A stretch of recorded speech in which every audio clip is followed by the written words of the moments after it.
The New South Wales Government has just passed legislation that gives first home buyers purchasing properties for up to $1.5 million the option of paying a large amount of stamp duty when they buy or an annual land tax of a much smaller amount.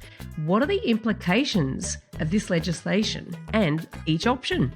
What are the implications of this legislation and of each option? Welcome to The Elephant in the Room. This is the podcast where we love to talk about the big things in property that never usually get talked about. I'm Veronica Morgan, real estate agent, buyer's agent and buyer's agent mentor, co-host of Foxtel's Location Australia, author of Auction Ready and co-host of Your First Home Buyer Guide. And I'm Chris Bates, mortgage broker, recently ranked number 5 in Australia out of over 18,000 brokers in the annual MPA Top 100 Mortgage Broker Awards. Before we get started, I need to let you know that nothing we say here can be taken as personal advice. We always recommend you engage the services of an appropriate and experienced professional. Today we're talking about the New South Wales Government's First Home Buyer Choice program, which gives most first home buyers the option of choosing between saving up another 5% or so on top of their deposit for stamp duty or committing to an annual land tax bill of a much smaller amount. What do you need to know before you choose your option? And that's the discussion topic for today. So let's kick off this discussion with explaining what each of these taxes are and how they're calculated.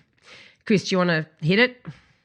Well, I think this is an interesting conversation. So as soon as we found out the legislation got passed, we've spoken about this a number of times on many episodes, that this may happen and the confidence that may be attached to it, that may come into the market. But that didn't mean that it was going to happen. And I guess when I found out on Thursday, we were both on the phone to each other on Friday and said, let's get this booked in. And we're doing this, the Monday straight after it happens. And I guess today, we can talk about, the options and things like that. But I think the real interesting thing to discuss is really, how does this really change things? What's the behaviors it may change? How does it change people's attitudes? Does it bring new buyers into the market? Does it, et cetera?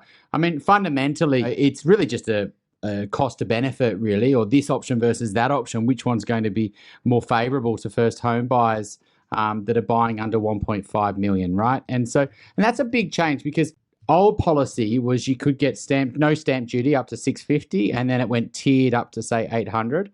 But really, if you bought it say 770 or 780, you didn't get much stamp duty savings, right? So it was really under 650, 700 where you got no stamp duty. So this is a massive change in their policy. Most first home buyers would be buying under 1.5 million. So most first home buyers are now eligible for something they weren't eligible for yesterday. And the savings could be huge, because, at the moment, a good way to think about it, stamp duty might be, 4 to 5% of your purchase price. Like, that's a really easy number for most people to think about. So if you're buying something at $1 million, your stamp duty is probably $40,000 to $50,000, right? Somewhere in that range. Which is a huge amount to save. And so what the state government's now saying is, well, instead of paying that as a big lump up fee locked in, you'll never see that money ever again, you can pay a land tax every year. And, even if that was a line ball, whether it was better to go land tax or whether to go stamp duty on a dollar for dollar, you would always probably go for the land tax, because you're not locking in a huge amount or having to get stuck in a property forever. And I think that's, we can talk about the actual numbers per se, but I think that's the overall arching theme of this episode, is to talk through, more the behaviours of how this may change the market. If you do want to get into the nitty-gritty of really how to calculate your options for you and the best alternative for you, then check out episode 98 of Your First Home Buyer Guide, because Megan and I did go through that and went through a number of scenarios. But firstly, I think what's important that we need to understand is the stamp duty versus land tax and how they're calculated and how they're paid. And obviously the stamp duty, as Chris was just saying, is a one-off lump sum at the beginning of your purchasing journey, if you like, or when you buy that property. It's roughly between 4 and 5% of the property's purchase price. Now, land tax, however, is calculated on the value of the unimproved land. And so what that means is that if the valuer general has determined what that block of land is that your house is on, or the block of land that the block of apartments is on, or townhouses that you own, and what proportion of that, if it's strata, is attributed to you. So how much of that do you own? And so this whole land tax thing is going to be interesting because whereas everybody paid stamp duty roughly the same percentage, with the land tax, people buying apartments are going to be paying a lot less than somebody buying a house because of the way it's calculated. And it's also calculated on something that's not sort of commonly known. Like you have to go hunting to find out what the land value is. Yeah. And it could change. It will change over the ownership of your, the time that you own that property as well. So it's not going to be fixed to whatever it is at day one. But as I said, we go into those scenarios a bit more detail in your first home buyer guide. But I thought just conceptually, it's interesting that they're both determined from different points of, the actual price that they're determined from are different. And I even found that to be quite interesting because supposedly the state government wants to reform stamp duty and get rid of it for a broad-based land tax. And I just can't understand how this policy helps them do that because it's actually not to be handed on to subsequent owners of a property. Like, it doesn't even make sense to me.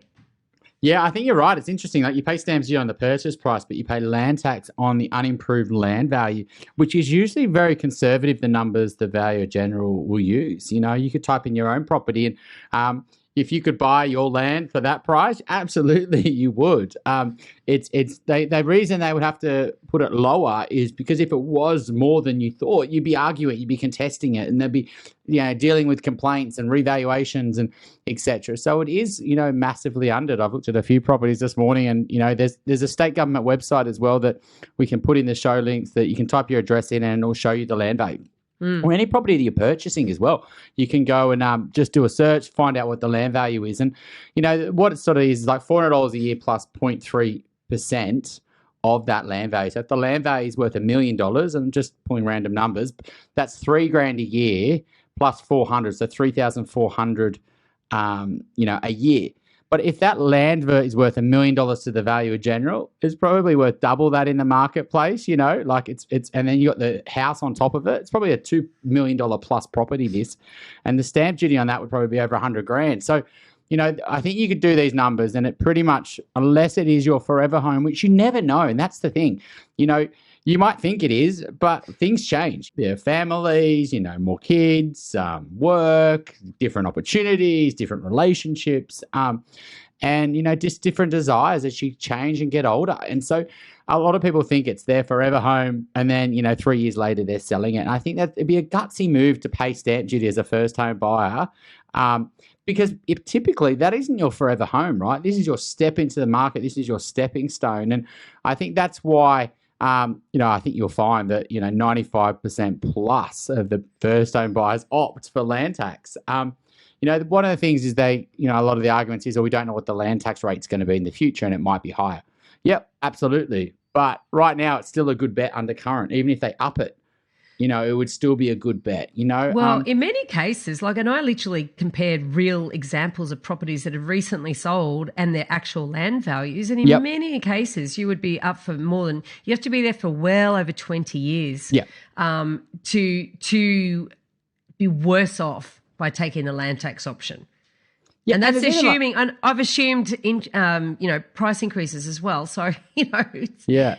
And you probably haven't there's other things if you got given $50,000 to the state government or $50,000 into an investment portfolio and you invested that for the next 10 years, or you use that and then you got the gains on that, which really it has to sort of get that money back. So there's other things about when you pay a lump sum to something versus paying ongoing and paying there's the opportunity costs on that money, etc. So I think the reality is though, what you've done is you've reduced the deposit hurdle for first home buyers from a minimum of roughly 15% of the purchase price at a minimum, 5% for stamp duty, 10% for the deposit for the bank and borrow the other 90, to a 10% deposit. So you've reduced it by a third. So if someone wants to buy, let's say we're talking $1 million to 1.5, someone wants to buy something at 1.2 million, prior to Thursday, they needed 180,000, but on Friday, they only need 120,000. And so let's say they've got 80 or 90 or 100,000 in the bank now and they hear about this change. they go, wow, we're already very close to our goal here. And there's 17,000 or 18,000 mortgage brokers in the country right now that do 70% plus loans. What do you think they're all doing?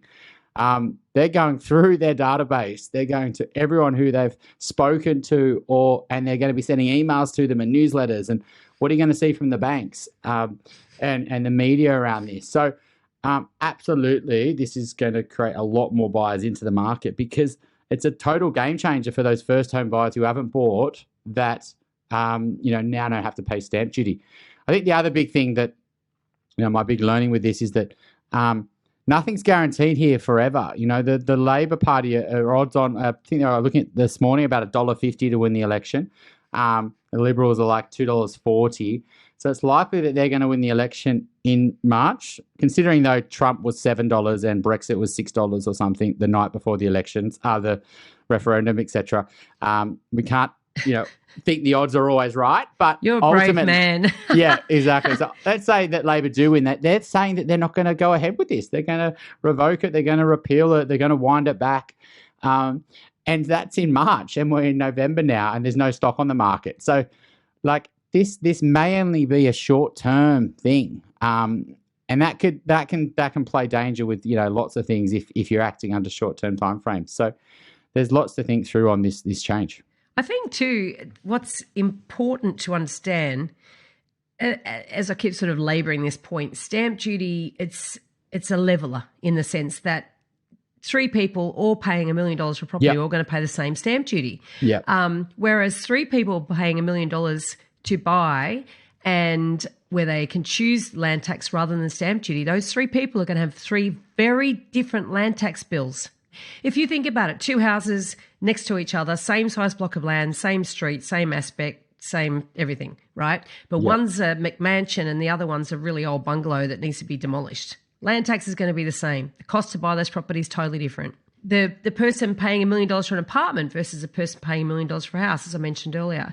So the actual working out your ongoing costs, it's just a little added complication in there, I guess, for purchasers that they need to be very aware of. That with stamp duty, as I said, it was across the board, even-handed, effectively. This is not so. And even then, you can get into arguments with yourself, effectively, because you're really probably not going to win an argument with the Valuer General, but as to why one block of land is valued more than another. Yeah. So that's something I think that's something to be taken into account. The other thing to think about too is the impact on investors.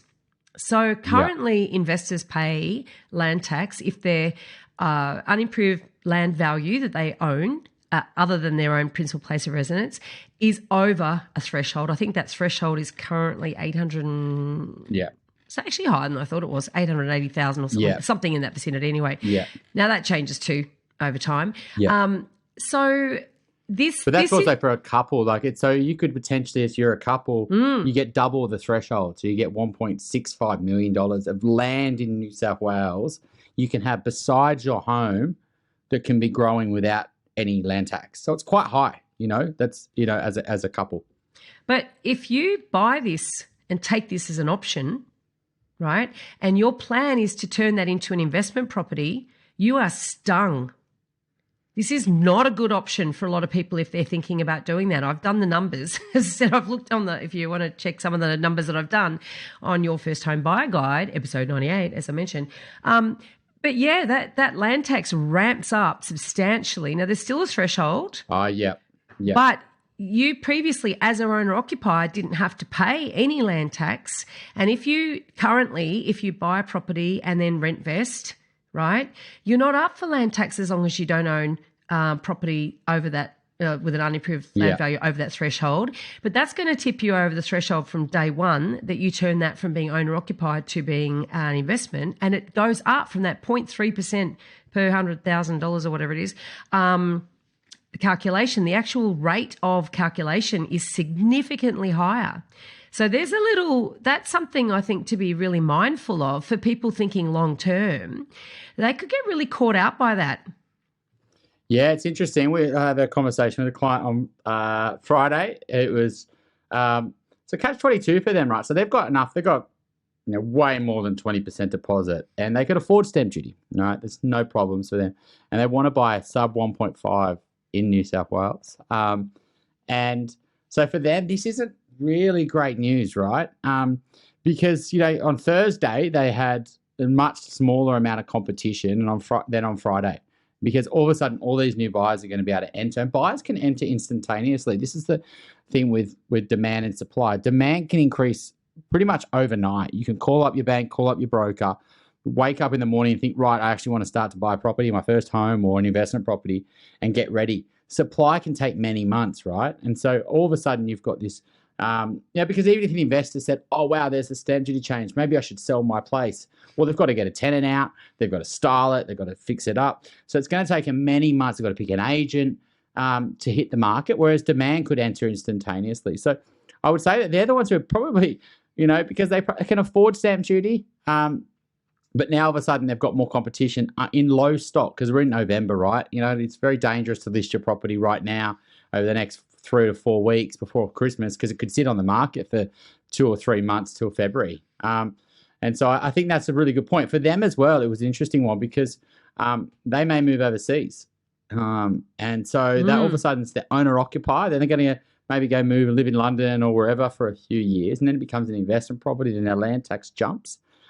So I think that is a really good point, because a lot of people a lot of first-home buyers do make a strategy where they'll move into it for 6 months, make it their principal place of residence, then move out, use the 6-year principal place of residence exemption, and get it growing tax-free, and then just rent vest it and rent something else. And so, that's definitely something I can think that you've got to be careful with. Yeah. I feel like I should give a property Dumbo right now. Do you want me to give you one? Yep, why not? So we'll jump in early with the property Dumbo. This is myself, and I don't know if I've told this story on this podcast before, but years and years and years ago, back in 2001, I bought a principal place of residence, and in the following year, I bought an investment property. And in 2003, I think it was, I moved in with a partner, and it was his property that I moved into. So then I rented out my principal place of residence. So I had 2 properties rented out. And I then subsequently sold my principal place of residence in 2007, I think it was. But anyway, well within the 6 years. And my accountant never once told me or mentioned the words land tax. I knew about capital gains tax. Yeah. I knew about lots of things, and this is obviously before I became a buyer's agent. I was a sales agent at the time. I really didn't spend any time learning about this stuff back then. Yeah. And then I got this big land tax bill. That's 3 years worth of land tax, all in one hit. I was incensed. I got onto the phone to the Office of State Revenue. Don't you realise I've got 6 years capital gains tax free? And I had a nice little lesson in difference between a state-based tax and a federal tax from the kind person on the end of the telephone who very patiently explained to me I had no idea about this. And my accountant's attitude when I went back to him was very much, well, I don't have to, you don't worry about land tax with the ATO, and I'm just worried about tax in the ATO, like shockingly bad accountant. So don't ever go to one that would be so cavalier. Yeah. But I ended up, I did get what did I get? Because there was these penalty rates in there as well. I've been penalised in this bill because for 3 years I hadn't declared. So I claimed ignorance, and they were very kind to me, and I did actually get all the penalties revoked. So I still had to pay the land tax. But that was a very rude shock to me that I had no concept that I was up for land tax. Now, I think in this regime, I think that, there could be people with that same rude shock coming up. So that's I know that feeling. Yeah, I mean, it's definitely can easily catch you out. It's a good problem to have land tax, though. It means you've got a certain amount of land above a threshold. It's one of those tax where you go, and I guess the key thing to remember is your owner-occupier is free of land tax when you are living in it. And so it is something you need to think through when you are switching from a home to renting out a home, to do a calculation on land tax and see if you are over a threshold. Because you're right, a big bill. I think one of the interesting with this land tax, I was reading the FAQs on the New South Wales Government website, and it's so funny. One of them's like, if I cannot afford to pay property tax, will they be forced to sell my home? I said, no, nobody will ever be required to sell their home to meet property tax liabilities. If you can't afford it, you just wait till your situation improves or when the property's sold. It's like, yeah. That's interesting. Liability sitting on the government's books for some time with some people. Well, that's right. It's very, we're not going to, force people to pay off their tax. I thought that was a pretty relaxed. I think the other thing to remember is the advantage right now is that you still need to pay the capital gain, the stamp duty between now and January. So middle of November now. So for the next 2 months, if you buy a property under 1.5, you still pay the stamp duty, but you can get it refunded. Now, some people can potentially say, well, if I know I'm going to get that money back, I can go and ask family for it for 3 months, right, till I get it refunded. Some people have not got that luxury, right? So if you are in that position where, you are thinking about entering the market, but you can only get to a 10% deposit, well, maybe that's the time where you do lean on, potentially other type of short-term way to get the money and then refund them. And I think the other thing to remember is it's a double whammy this. So in terms of saving, so let's say you've got, $180,000 in cash now and you want to buy something at 1.2. Well, you're not just going to save the $50,000, $60,000 of stamp duty. What you can also now do is reduce the lender's mortgage insurance dramatically because instead of putting that $50,000, $60,000 to the state government for stamp duty, you now take out a much smaller loan. So $180,000 on a $1.2 million property means you could probably borrow at 85%. Rather than borrowing at 90%. So firstly, you save stamp duty, but you'll pay a massively reduced amount of lender's mortgage insurance, which it would have been wise of me to do that calculation prior to today, but I'll just quickly do it now. So while Veronica says her next point. Yeah. So you're busy calculating away. I've got a question for you, Chris, if you can calculate at the same time as hear the question. So if somebody has to buy today and pay the stamp duty and then put in a refund for an application for a refund and get it back early next year in January, I wonder if they could change their mind if they sort of sit down and really do the maths and think, oh no, I'm actually going to one day be an investor. I think I'll keep that stamp duty paid. But the question for you is that would that material, right now you still got to come up with the money. So you still got to cough it up somehow, whether it's a gift or a loan or whatever, right? After January 16, is it when it's all official? What sort of difference will it make to somebody's borrowing capacity if they no longer have to stump up the stamp duty? So we chatted about this with the team on a WhatsApp group that we've got on Friday, and we just chatted about it. I think, absolutely it should reduce borrowing capacities because you've borrowing capacities are reduced. So this going to a land tax option will reduce your borrowing capacity because it creates another expense ongoing. Wow. But it's not massive. So it's not a huge reduction. We've had 25, 30% falls in borrowing capacity. This, I imagine, is probably going to be sub 5%. Right. But it does reduce borrowing capacities at a time when borrowing capacities are pretty tight. So, but we haven't heard any, this is all very fresh, right? So bank policies will be talking about this right now. How are they going to, update because they've got to change all their documents. Lawyers and solicitors will be freaking out and going, oh God, another change that we need to factor in terms of their settlement and something they need to make sure they don't miss out on. But as an example there, so that saving I was talking about, so that person buying at 1.2 saves $50,000 in stamp duty and then would save $15,000 in lender's mortgage insurance. Right. Because the mortgage insurance halves, at 90% loan, it's like $28,000 a year, and an 85% loan, it's like $14,000 a year, right? So it's a massive saving for that person who, would have had $70,000 more costs last Thursday versus Friday. And, I think the interesting thing is now is that we're under a rental crisis. We know that rents are jumping in lots of places. We've got migration really kicking off, greater than probably people thought. And, when you encourage more first home buyers to buy, yes, they may be renting before, so they may be opening up a rental property, but they might not be. They might be in flat share. They might be living at home, might be moving back from overseas. They might be living with family, etc. And most likely, it won't be investors playing in this market. Investors have got very limited borrowing capacity right now because of how much the falls are. So there's very few investors in the market. And so likely if a property sells between 1 and 1.5 and it was an investor that was owning it and they sell it to a first home buyer, what you're going to do is make the rental market really even tighter. Because that's one less property that would have sold. Another investor probably won't buy it in this market. It'll be a first-time buyer. So there's one less property for rent in that suburb. And so I think you're really going to see a tightening and of vacancy rates and a real pressure on rents even further, because as soon as you support first-time buyers, you push out investors and then you create rental problems. And that's the sort of the second cause effect here. It's quite interesting, though, because when you look at higher interest rates, typically in a market environment where prices are falling, there's three groups of buyers that benefit, right? There's your first home buyers, usually. Makes it easier to get into the market, supposedly, with falling prices. Investors as well, because they're typically not spending large amounts of money compared to upgraders and other owner occupiers. And there becomes, there creates opportunity for them. And thirdly, you've got your upgraders, because your transaction cost for upgraders is reduced in a falling market as opposed to a rising market. But when you've got rising interest rates, two of those groups really get knocked out. Like you said, the investors are getting knocked out because they really just don't have as much access to as much money.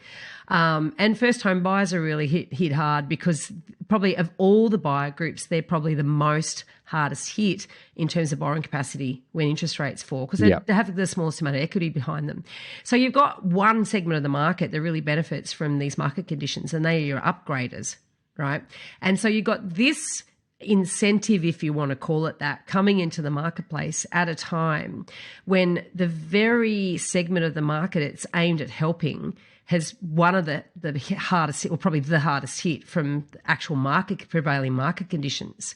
So it will be interesting to see if it does have a material impact or not, because you got to still say, well, if your borrowing capacity is impacted in any way negatively through this, even though you can get in the market quicker, for those buyers that or those borrowers that really sailing a bit close to the wind, I guess the big question is, how much will it really help them? Yeah, I mean, I think the challenge with first home buyers right now is that borrowing capacities have fallen a lot more than the properties they really want to buy. Yes, absolutely. And it's a real, so when we're redoing the numbers, like for all our clients, like constantly, it's, and we're totally fine with that. And we actually encourage it. We really want it. I mean, even today, I got a client call me. I think about buying, right? Let me just double check the numbers, because, it's been a few months. And, and if you don't buy now, another rate rise, this is how it affects you. And this is how your repayments are going to be. And so it's like a lot of guidance and coaching around borrowing capacities, because they've just fallen so much. Yeah. But the reality is, they might have want to buy something, I don't know, 1.4, let's call it. And their borrowing capacity, that's their maximum, has dropped, and now they have to buy at 1.2. Well, the $1.4 million property's only dropped to 1.3. They're being pushed out of that market. And, they're having to literally make offers that are at the absolute, maximum and, with very little buffers. So they're under a little bit of, to get into the markets they really want to be. And so I think that's the irony at the moment. You're right. First-home buyers are struggling, but there are the first-home buyers that are doing really well financially from an income point of view, let's call it, and are borrowing well within their borrowing capacity and what they could borrow in previous last year. So they're the ones who are, I guess, doing really well. I think the irony right now would have to be a small segment of the market, though. Well, it is, because of just the cost of how much prices have gone up in the last couple of years, and how much borrowing capacities have fallen, though. That number's growing. 1 in 4 borrowers were stretching to their maximum, like in the height the last couple of years. But I would say it's even higher than that now, because how much borrowing capacities have fallen and prices haven't fallen as much. But it must be weird if you've got a property that's worth 1.6 million right now. You must, and under 1.5 you're going to get heaps of competition. But then after 1.5, like, no first home buyer is going to want to buy it, because if you had to pay 1.6, you would say, like, if I buy something at 1.6, I've got to pay $80,000 of stamp duty plus lender's mortgage insurance. If I buy something at 1.490, I save the stamp duty and I save a massive amount of lender's mortgage insurance. I should probably buy under 1.5. So you reduce your budget. And so I think, like, if someone who has to pay stamp duty because they're not a first home buyer, well, you don't really want to be buying under 1.5. If you can, you're probably going to find you're going to get, because you're going to be competing with first home buyers who don't have to pay stamp duty. So you're probably going to find there's a much better sweet spot value for money which you can find at any point in time in any market, where if you've got a little bit more than your competition, i.e. 1.5, 10, then you're going to get better value for money. And so if you aren't a first home buyer right now, you've got to be very careful playing in that sub 1.5 market, because it's not probably going to be the best time to be buying. Yeah, it's an interesting one, isn't it? And look, at the end of the day, that's the case all the time when you got these thresholds. They're quite arbitrary sort of ceilings in marketplaces, and create behaviour around, just below and just over these thresholds. And we've seen it many, many, many times over the years. So it's going to be, but it's also quite an interesting one, this, because it's usually with first home buyers, the thresholds are quite low. Whereas, $1.5 million is a decent budget for a first home buyer, maybe not the middle of Sydney, but for most places, it's a good chunk of money. I mean, when they did the 650 policy years ago, I remember I did a post on LinkedIn. I was like, this is just silly, right? Like, this is not really solving the problem. Yeah, you might be solving the problem in regions. Like back then, places like Newcastle or Wollongong or Central Coast. And but they did this way prior to COVID, and it just is never high enough to solve, the first home buyer challenge in Sydney, because people can't even we're only getting a studio or a one bed. They weren't able to get something they could live in longer term, for example, if they wanted to have a family. And so absolutely, this policy's probably quite generous, to be honest. Like if it was like 1.2 or 1.25, you wouldn't say it was a silly price. And so I'm just a little bit like, this window could be between now and March, and you just got to be careful, because if you do find a lot of buyers enter the market, you could easily see people overpaying, because wounded bulls, as a buyer, it can happen pretty quick, right? You fall in love with a property, or you like a property, you make an offer and you miss out, and maybe you wait a few weeks to an auction. And so you spend 3 weeks thinking about where your furniture is going to go, and you tell all your family and friends how excited you are, and then you miss out. You don't want to go through that pain again. And so I would, those first home buyers, you just got to be a bit careful that all of a sudden there's this deadline. Maybe it's the election where you want to get in, you've missed out on one property. I think you're going to start to see some erratic behaviour. And people overpaying for poor assets just because of desperation. It's kind of like when people are trying to buy prior to their lease finishing. Yeah. It's like, we're like, no, just release something and factor in a break cost, because you'll be your brain will be free of worrying about whether you're going to be homeless or not, and you'll be focusing on a quality asset. I think that's what we may see early next year, where people are just trying to rush in a purchase prior to potentially, a government election. change. Just so they can save, the stamp duty. It's an interesting one, because I think we do have some history in this state of strange property taxes that are short-lived. Yep. If you remember the vendor transfer tax, I think it was called, back in the early noughties, and this was just I don't know how long it lasted, but it wasn't very long, and so an investor got stung with stamp duty on as they sold. So it was exit tax. Oh, right. It was about 2% or something. It wasn't insignificant. And so talk about sort of constraining property coming onto the market. Only those that really needed to sell sold. I was a sales agent at the time, so of course that made it difficult to get investors to be confident to actually sell their property, because they got whacked with this extra bill on the way out. And it was such a stupid tax and so unpopular that it didn't, I can't remember how long it lasted. In my brain, I'm thinking 6 months, but I doubt it got to 2 years. Like it was within a very tight time frame. And there was no refunds for those people that copped that tax. Sure, they would have got a tax deduction because they're investors, but they didn't get a refund. And so it'd be quite interesting to have a handful of first home buyers in this state that might be, they're the only people paying land tax on their principal place of residence if Labor get in, for however long they remain. There'll be this little grandfathered, funny little, this thorn in the side of the government's Treasury Department going, oh God, they're one of those people. A bit like in New York when they got those controlled apartments, the rental controls. Oh, they're one of those. So you might end up having someone who manages to buy their forever home. And that's what I so agree. Like, you could easily see this unwound, and then all of a sudden this goes off the table, like for years and years, and you've got this I don't know, 50,000 properties that transacted in that 3 months that are paying this land tax, and it's a It wouldn't pain even be in the that ass. high. Yeah, because exactly. There's It's 100,000, on average, 100,000 first home buyers in this country per year. And it went up Yeah. to 160,000, sort of a lot of COVID Yeah, money and all yeah. the rest of it. So, and then that's not all in New South Wales. Yes, New Yeah. South Wales is the biggest state in terms of this, but, that's not even half would be in New South Wales. And then you've only got 3 months of transacting. Yeah. So it's sort of interesting. It'll be a handful in the whole scheme of things.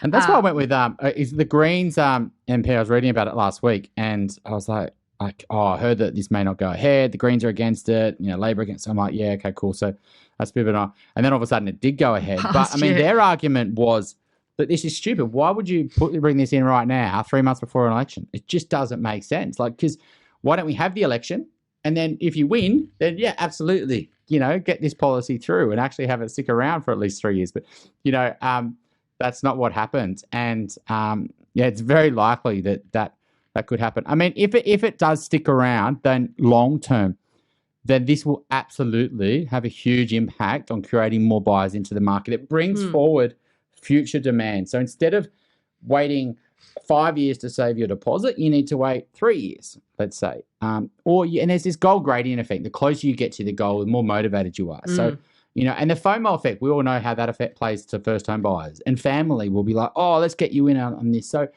absolutely, you'll bring forward future demand, like spending on a credit card to today. And, we've already got a listings problem and a supply problem, and that will absolutely support the market. And very quickly, I would say that prices will be way more than what the stamp duty was anyway, right? You'll pay 5% more for the property, and then you have to pay this land tax. So and it may help first-time buyers who want to buy in the next sort of 3 to 5 years, maybe that long, maybe not even that long. But this will not do anything for affordability in 10 years' time. It'll only create a bigger problem, right? And first-time buyers in 10 years' time will pay 20% more for the property when they could have just paid, 5% more for stamp duty if they could afford it. But there is an argument, though, if you never could save that money for the stamp duty plus the deposit, then this is your ticket. Yes, you pay more for the property, but you actually got a property.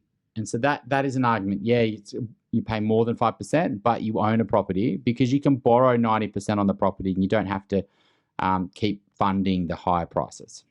Well, I guess we could finish up this episode just quickly touching on the idea that this is part of a bigger plan, right? So let's assume that Liberal could still get in again.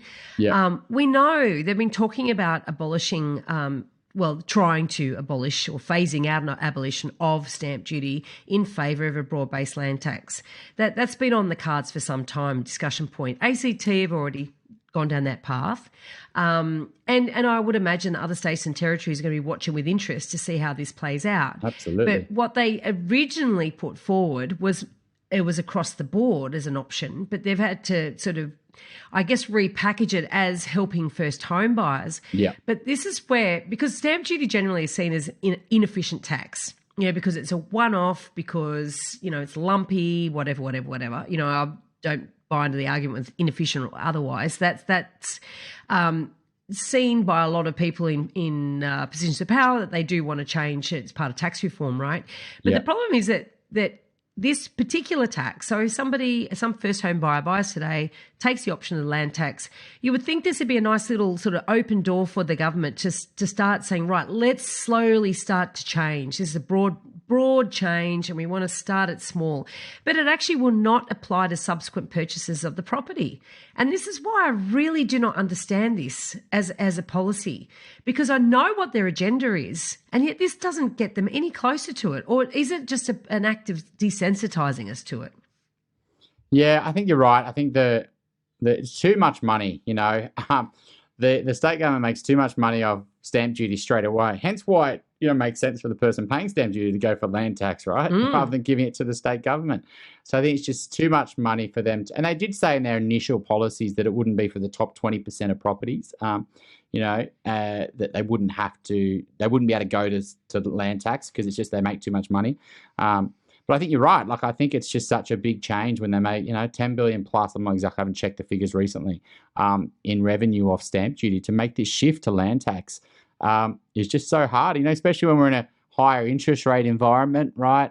Debt's not as cheap. They've already gone into a lot of debt. Think about things like the metro and all the other roads. And transactions are down. I mean, listings are down something like 18% nationally. That's the real key thing, I think, to remember. If the land tax the whole argument with land tax is you would sell and buy more frequently because you don't have to pay money to the state government. And that would make the system fairer because you could buy a house more suited to your needs. I don't need a 5-bedroom house. Out of it. Yeah, I'll sell this because you have to pay agents, but I don't have to pay 5% to the government, right? And so I'll downsize and create all these transactions. Then they've said that openly that they think transactions are going to increase 50%. Transactions are not good news for property affordability or housing affordability. Transactions are debt-creating events. When you usually sell, generally speaking, people are taking on more debt than they used to have. And so you're creating more debt in the system. And not many people, besides some downsizers, take money out of the system and put it into super and take on smaller loans, etc. Vast majority is new money entering, and hence why debt goes up every year, as a number. So I'd just be a little bit cautious, thinking this land tax thing's a great thing. If you're worried about housing affordability, if you want prices to go up, then absolutely change it to land tax, and you'll see the benefits. I'm on a personal mission to help more people make better property decisions. And you can find out all about what I'm working on at veronicamorgan.com.au. And there you'll find resources for first home buyers, details about my buyer's agent mentoring program, access to suburb help for investors, or if you're looking to buy your dream home or an investment property in Sydney's inner west, eastern suburbs or lower North Shore, you can connect with my team at Good Deeds Property Buyers. And if you'd like a 30% discount plus free postage for my book Auction Ready, How to Buy Property Even Though You're Scared Shitless, and yes, I'm a potty mouth, use the code ELEPHANT at the checkout. veronicamorgan.com.au. If you're thinking about buying your first home, upgrading to a new one, or purchasing an investment property anywhere in Australia, we would love to carefully guide you through this journey and importantly get the finance right. Please reach out via our website, wealthful.com.au. Don't forget that you can download our free full or forecaster report. Which experts can you trust to get it right? theelephantintheroom.com.au. If you have a question that you'd like us to answer in an upcoming Q&A episode, you can send us a voicemail or written question via the website, theelephantintheroom.com.au, or you can email us directly at questions@theelephantintheroom.com.au. If you like what you're hearing, please share this episode with others you feel would benefit. And while you're at it, why not leave us an iTunes review? 5 stars would be great. I know that sounds a bit cringy, but we have it on good authority that every review helps make it easier for other people to find out about us and hear what our amazing guests have to say.